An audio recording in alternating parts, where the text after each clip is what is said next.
Olá, alunos, tudo bem com vocês? Hoje, na nossa aula de História, vamos falar sobre a atividade avaliativa de História.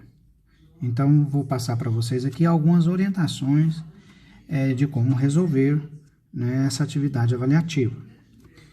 Vocês vão retomar aí o capítulo, a unidade 2 do nosso livro de História, a partir da página 24, o início da colonização, para que vocês então possam reler esse capítulo e estar respondendo aí, resolvendo essa atividade de história, ok? Então nós temos aí, lá no nosso livro de História, unidade 2, o início da colonização. Então vocês vão estudar aí, tá? Vocês vão rever aí para poder estar respondendo aí essas atividades de história. Capítulo, unidade 2, o início da colonização, ok? E nós temos aí nessa atividade avaliativa, a primeira atividade, complete as frases com as palavras do quadro abaixo para que elas fiquem verdadeiras, né? Para que elas se tornem verdadeiras, para que elas, então, tenha aí o sentido original aí do texto. Então, aqui no quadro, aqui, nós temos várias palavras aqui, indígenas, portugueses, Europa, Ibirapitanga, pau de tinta.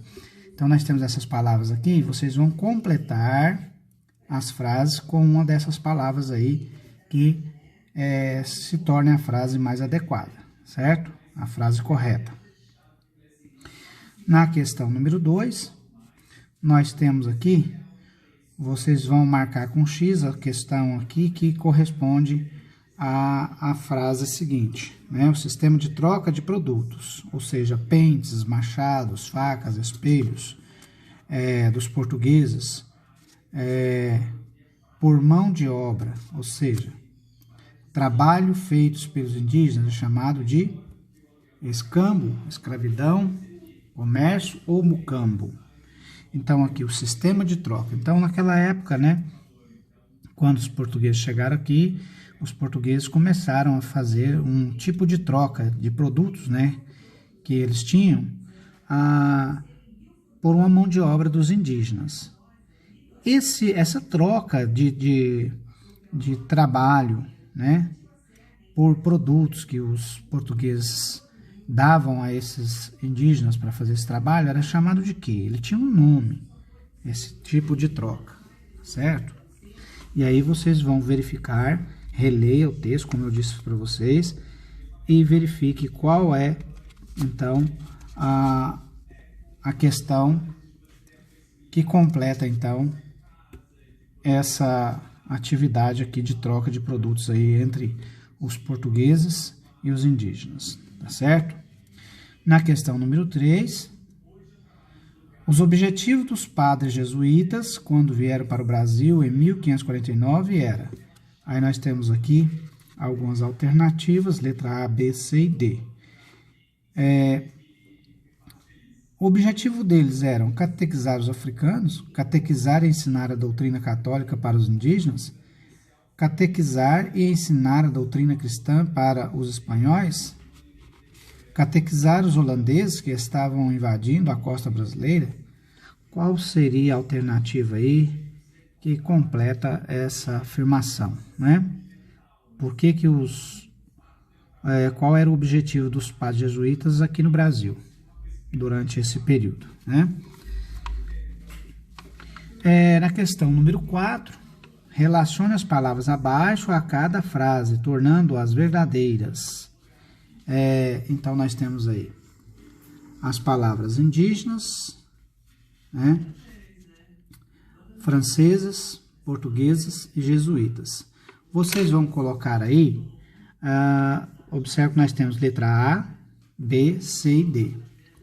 Então, vocês vão colocar aqui dentro dos parênteses aqui as letras correspondentes à frase, certo? Por exemplo, adotaram medidas para tomar posse definitiva do território e povoá-lo. Qual dessas palavras aqui se refere a essa frase, né? Adotaram medidas para tomar posse definitiva do território e povoá-lo.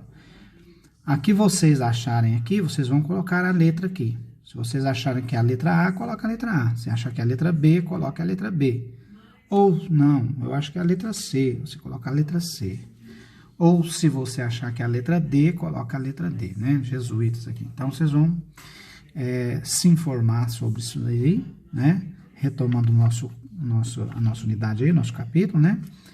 E aqui vocês vão colocar as letras correspondentes a cada frase, tá bom? Número 5, complete a frase com as palavras em destaque. Então, nós temos aqui trabalho, indígenas, portugueses, produtos, né? Então, aqui, vocês vão completar com uma das palavras do quadro. Os ofereciam aos diversos em troca de... Pense um pouquinho, tá certo? Pense um pouquinho para que vocês coloquem adequadamente essas palavras aqui para que a frase se torne verdadeira, tá certo? E aí embaixo aí nós temos aí um mapa do Brasil, né? De 1556 aí, que foi uma xilogravura de Giovanni Battista. Esse mapinha aí é simplesmente para ilustrar a nossa atividade avaliativa, tá certo? Nós temos essa xilogravura aí no próprio livro. Vocês podem observar lá no livro que nós temos, então, essa xilografura aí feita por Giovanni Battista em 1556, né? O artista da época. Pois bem, espero que vocês, então, tenham entendido as orientações e possa, então, resolver as atividades com tranquilidade, tá bom? E uma boa sorte para vocês aí. Até mais.